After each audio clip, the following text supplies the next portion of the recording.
morning, freedom, friends, and community. Thanks for tuning in today. This is your host, Erin Bradley, and I'm so excited to have Gaby Proctor with us today. I met Gaby at a conference not too long ago in Austin, and that's where she is a top producing real estate agent on a team with her husband. She's an investor, a flipper, a mom. She's done triathlons. She's a host of a real estate podcast called Real Estate Talks. And in the 5 to 20 minutes we probably spent talking to one another in Austin, it just became apparent we have so much in common. We've been coming up in the industry along the same trajectory, raising kids, running podcasts, investing in real estate, all the things. And I thought, you have to be on my show. So we waited until the busyness of summer started to dissipate before we got this on the books. But we've been waiting patiently for the last several months. And I'm so, so excited. The time has come for you all to meet the beautiful Gaby Proctor. So with no further ado, Gaby, thank you for being with us Thank you, today. Erin, for having me over. I'm It's an so honor to be in your podcast. I'm an avid listener of your podcast. I'm so excited. Well, tell us a little bit about the backstory because I know you've been through it all. So bring us up to date on your journey and how you ended yourself in real estate, how you've evolved, how your business has grown. You became a top producer, had your best year ever in 2024. Like there's so much to unpack here. Yeah, so I'm actually coming from corporate America. I was in corporate America for 15 years in media. I moved to United States in 2000, so I've been in Austin, always in Austin. I've been here for 25 years. So I've been here more than I've been in Mexico. So even if I'm never gonna get rid of my accent, I feel I'm more Texas than Mexican now. But so I started full on in corporate media and love it. But my husband at the time was working with builders. So I always was, you know how you, when you are with your husband, whatever that industry they are or their partners, you learn so much from it just from the conversations at night. You learn everything. Like he knew everything about TV and radio, and I knew everything about real estate. So I was very intrigued and passionate. And at the same time, we got married in 2002. Our first home was a flip. Like him and I actually moved in to a scary neighborhood and a scary home and like flip it together and then sell it for a profit, move to the next one, and then move to do the same thing and did the same thing on the third one until we start having kids. And it was like, okay, this is we have to stop. Kids are in a school and we have to go to normal life. But that's how we fell in love with real estate first. So while I was doing my W-2, we after we experienced with these flippings, we say, well, what are we to start acquiring rentals? And you know how, I mean, you have experience, amazing experience with lenders, they love W-2s. So I would use my W-2 as the opportunity to build a portfolio with rentals, and he was managing in them, and then also doing his building and stuff, and it was a sales rep for one of the builders. So, and then in '08, I got my license. So I got my license as a I like part-time, like maybe a deal here and a deal there. My husband doesn't speak Spanish, so I always help with the Spanish speaking ones. And that's how I started to, okay, yeah, I kind of like this, but my job, I love it so much that I want to leave it. And I had so many benefits, and it was hard for me to leave that one. But in 2018, 19, I was like, okay, enough. So 10 years after, I've been doing it for part-time. It's like I had to do it full-time. I need to know if I really like this. And I jump in before the pandemic. So I had to deal with the pandemic and the new career and working with your husband, which is another learning curve. So yeah, it's and since then, I mean, I'm not going back. I always had in the back of my head, okay, if I don't make it here, I'm just gonna go back to my old job and beg my boss to hire me back. But so far, I have not had the need to do that. So when you jumped in 2018, your husband had been selling real estate for how long at this point? Probably like 10, 15 years too. Different ways because I think he was a realtor and then he was a sales rep for a builder for 5 years and then back to real estate, for like back to be an agent. Um, so when I jumped, he was like back to be an agent for like 10 years probably. So talk us through the dynamic there. Like you obviously, as two individuals, you have different personalities, different skill sets, gifts, etc. But he had the experience, you're jumping in full time. So how did you marry your gifts in business alongside being married in real life in your relationship? It was tougher than I thought. It's like we get along very well. This is gonna be fine. I'm very used to be like I work in teams, always have. When I was working in corporate, was a sales rep, and I had what I call job share. So it was me and another Gabriela working as a one team. So I was very experienced um, on delegating, dividing, knowing somebody's strength and the other weaknesses, and be able to utilize it the best way. So when I moved with Chad, I thought, okay, I know how to work.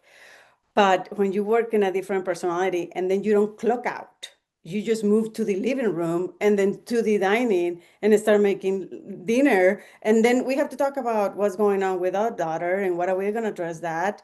And then what about your closing and what happened with inspection? And like, it was a nonstop. And then pandemic hit and it was like, I was drowning. I was like, I need a break because I couldn't go to the office anymore to disconnect. I was like in front of my kids and my husband 24/7, talking to them 24/7. So it was way more challenging than I had anticipated to work with your husband. And I don't know if that's the same with a family member because I've not worked with my siblings or anybody else. But with the partner is probably like one of the biggest challenge because you have him or her in the rest of your life.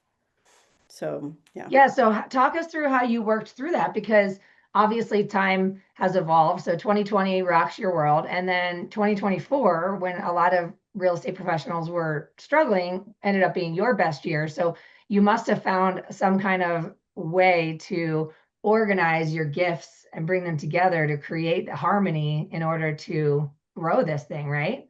Yes.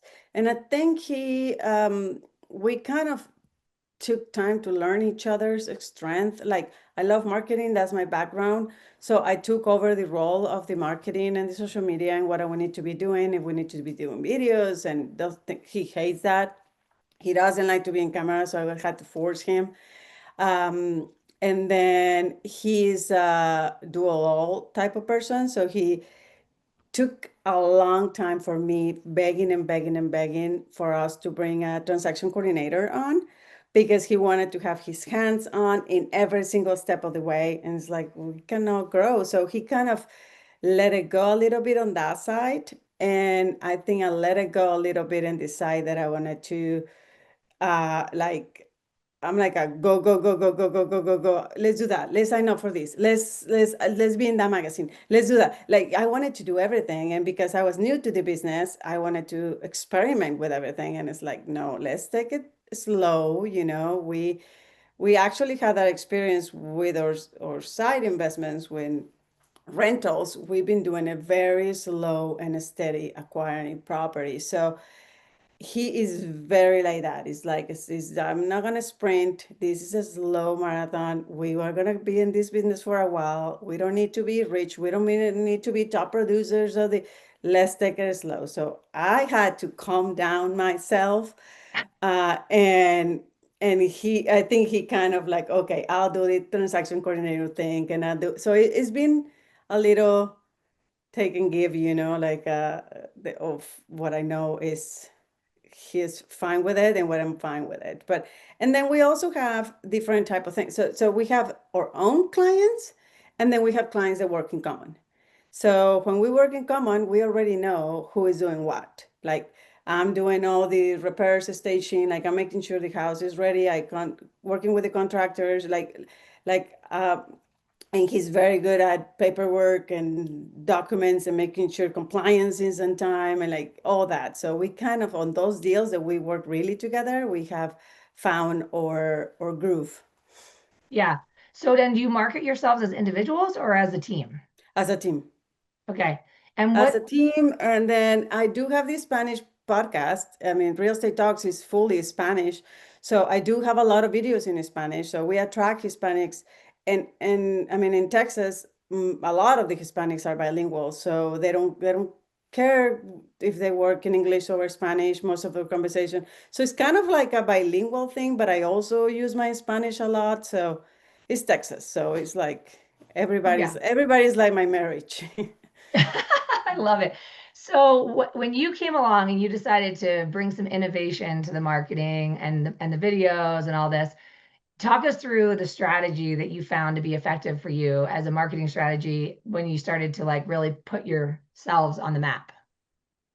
I think social, and that was one of the reasons why I left media, because the mediums I was selling, it was a traditional TV and radio. So I was seeing what was everything moving through social media and YouTube and all that. And even before I left, we were selling social media within the channels that we had, and the like anchors and like the endorsements before were called ambassadors, before they're called influencers.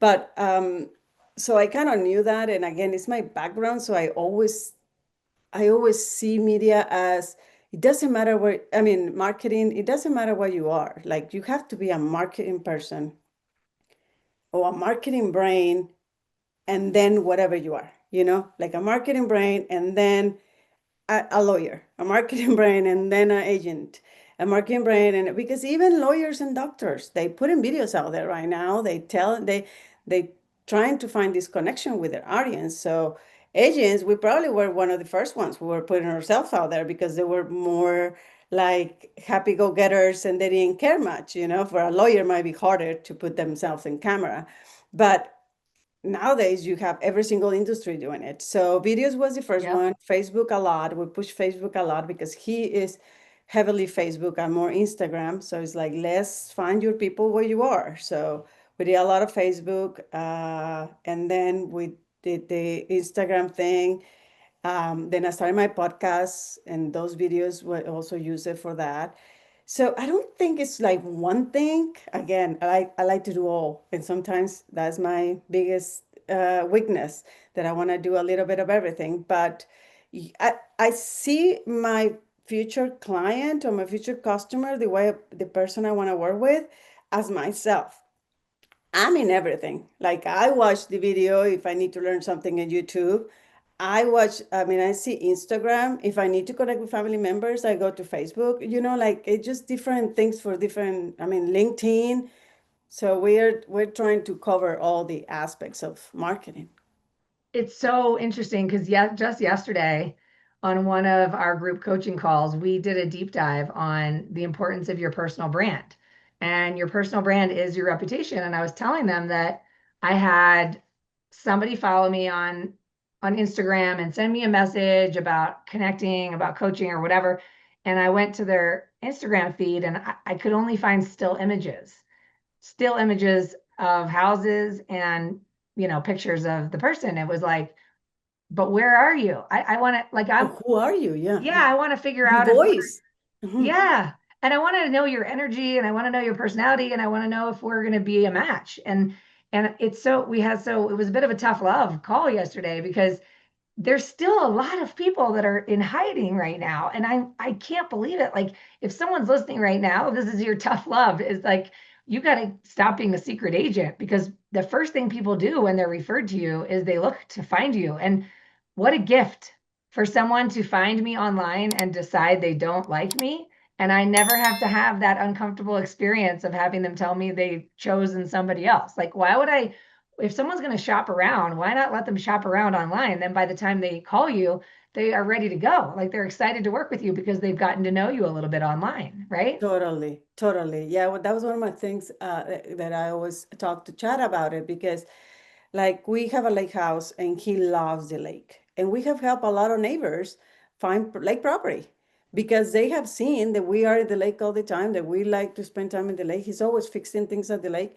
And he's like, I wanted to record him fixing the sprinkler system and fishing. It's like, I don't want people to think that I'm always like in a vacation mode, like I don't want people to think that it's like, well, you're going to attract the people that don't care about those things, that they're not going to judge you because you're going to show a house,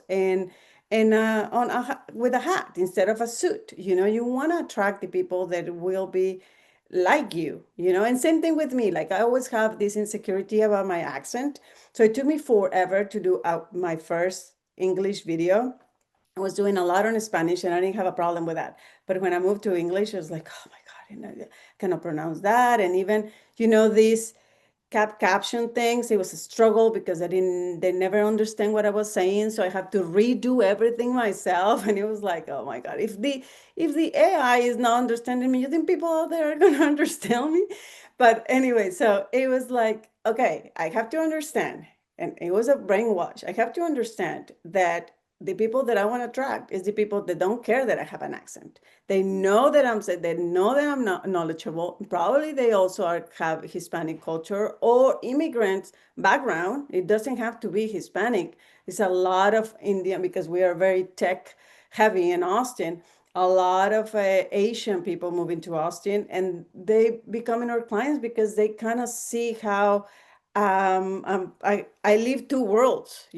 So even though for them it's not Spanish, it's something else, for some reason I'm attracting them, which I thought I would never attract that clientele. They would never pick somebody with me. So it is hard to overcome your insecurities, but when you really realize that, as you say, you're just filtering your clients in the first, like you are saving yourself a lot of calls that are not going to go anywhere or a lot of meetings, and then you end up with the clients that you want to attract. Well, there's a couple things you said there that I want to acknowledge. Number one, I appreciate your honesty that you share about the insecurity that you felt before you started putting yourself out there. And I think that's what's so important is that as as someone who's scrolling social media and you see somebody else's content, we all have this perception that it's easy for them. And it must be nice for them because they must be more confident than me. And it's like, Mm-hmm. no, there's nobody that we admire it doesn't experience fear. The only difference is that you're seeing the byproduct of them taking action with fear. Like they did it with fear, not waiting for fear to go away, but like bringing fear along for the ride, and then they do it anyway. And also, I used to always share these screenshots of my attempts at doing video because it's like you're seeing my 27th take. The Exactly. 26 attempts before the one that you saw usually ended with like a curse word at the end because I'm just like, I think I've got it. And then I'm like, bleep, bleep. Exactly. Yeah, yeah, yeah. But So they get the final product and they say, oh, she's a natural. She is like, no, you just do the same thing over and over until you get it right. Oh, actually, you never get it right. You always feel like you're messing up because we're the worst critics to ourselves. yeah, Even if that the 20th take, you think you will criticize it, but you yep. push post just because it's like, okay, whatever, post. But I know I can get it better, and then you just start working. The podcast helped me a lot because the podcast is like when you interviewing other people, you are so into their conversation that you are not even care about what is like it's a camera or it's a voice out there. And then that is like, okay, it's the same thing. I just have to practice. And just as I saw her talking about her life and her case and her client, I just have to start doing the same thing. So that kind of helped. But I had the idea to do the podcast as soon as I left my job. I was like, I'm gonna do a podcast in Spanish because the community in Austin needs it. They need to learn about how to invest in real estate. That was 2020. It was early 2029. I reached out to the person who was going to help me. Like I had everything prepared. I'll do it later. I do it later. It kept popping up in my goal. The goal thing you do every year with the pictures and everything. Put it over there every year for 3 years. It took me 3 years to say, okay, that's it. I'm gonna do it this year. If I don't do it this year, I'm gonna give you kids like $500 each if I don't do it. So I'm gonna do it. And so it was from that moment, your idea to do it, it takes a lot of time and a lot of like, no, maybe not. Maybe that's not gonna work. Oh, I cannot find a good name. Oh, I cannot find a studio. It is too expensive. It is it's endless. Yeah. And it's, the other word that you said earlier about the filtering is like, we've actually, we had somebody come on to one of our community calls that has also been on the podcast talking about the power of podcasting for your personal brand, and that people are working with your personal brand is just you. It's who you are, your Mhm. personality, your interests, your reputation, all these things. And the podcast is just such a wonderful way to connect intimately with your audience in a way where you can be very unfiltered, because it is unscripted. We're just two people having a conversation, like talking shop over a cup of coffee, right? There's Mhm. no script here. We're just talking. And so it's unfiltered. And what I've been learning is that early on in my career, I know that I was trying to fit the mold. Like I was Mhm. trying to wear the right things and say the right things and follow the plan and follow the script. And as a result, I always felt a little bit inauthentic and out of alignment. And I was a magnet for, just inconsistency, and I don't know, clients that maybe weren't the right fit for me or whatever. And what I've learned around this idea of like being more unfiltered is that all Yes. of us are a magnet. Whatever we are sort of radiating or projecting out into our community, into the universe, into the social media, whatever, is going to magnetize a match for what we're putting out there. So if we're presenting ourselves through a persona that we think we're supposed to be, it Mhm. makes it really hard. Everything feels hard. But if we have the audacity to be unfiltered, to be unapologetic and authentic, and like your husband wearing the baseball cap, or you with your accent, like what you're talking about, in the end, when you sort of project yourself out there without a filter, things just become easier, more interesting, because the people that find you, they love you. They love you. Exactly. And by the way, they refer you. They don't refer your job title. They refer you because of who you Mhm. are. And so I think that the listeners can take a page from this to recognize that we don't have to be like someone we're not. We just need to be more of who we already are. And we have to start having that, that audacity to put ourselves out there in order to be found, and to let the people that are the right fit for our personality and our energy fall in love with us, right? Before we ever get the phone call, because that's the honestly the most enjoyable way to be in business, is to be who we already are, and to serve from the heart that we have, and not from the persona that we think we're supposed to be. And it's easier, and no, it doesn't feel like work anymore, because just being yourself. And along the way, you learn that because poor my husband, poor Chad, I have put him through so many programs and things and marketing strategies that he's like, oh, every time I bring something to the table, he's like, how am I gonna dress now for that video that you have an idea for?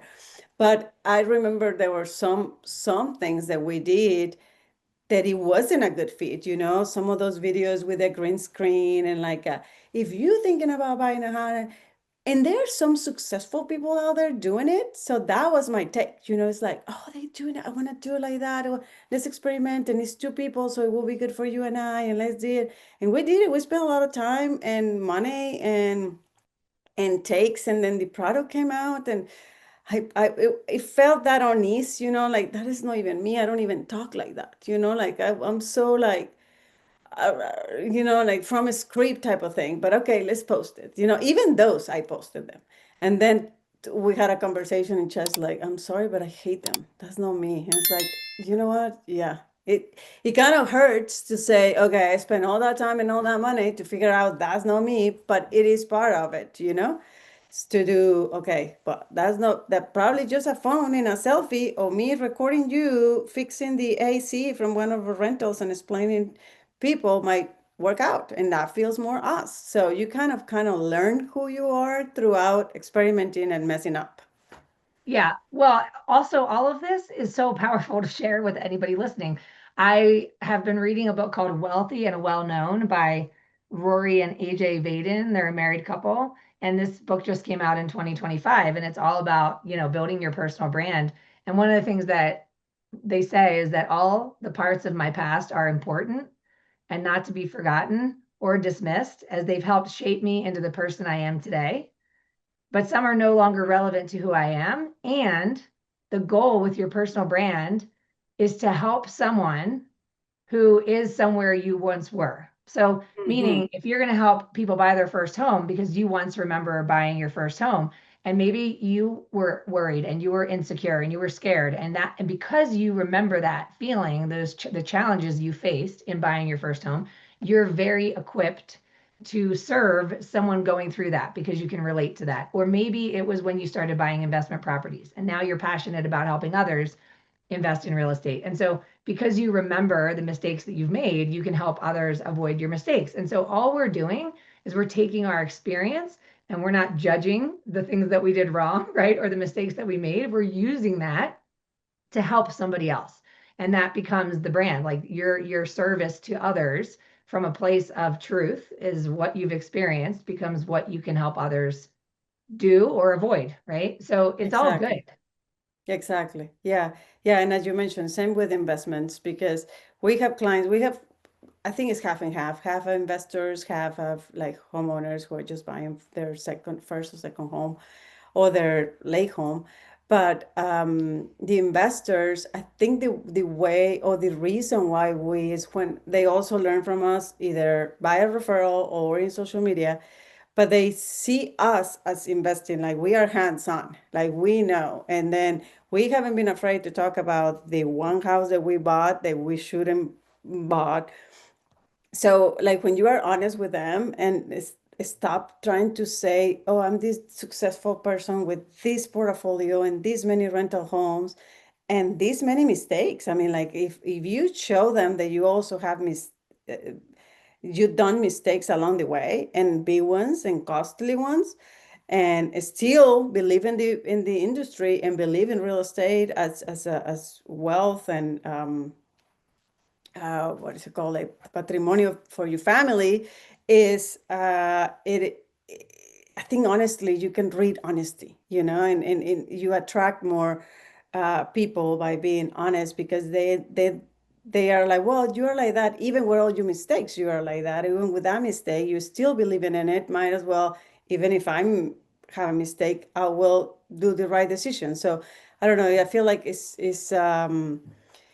when you open and you really are not afraid to say it. And now it's hard to do it when you have a video in front of you or a camera in front of you, because you have always that like, oh, they're gonna think that I'm a failure, they're gonna think that I didn't do that right and I wasn't smart enough to.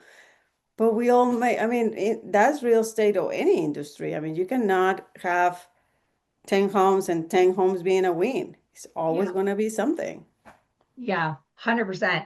So what's on the horizon for you now? Because it sounds like you're someone who's always learning, always creating and innovating. So what are you excited about now as the future of your real estate business expands?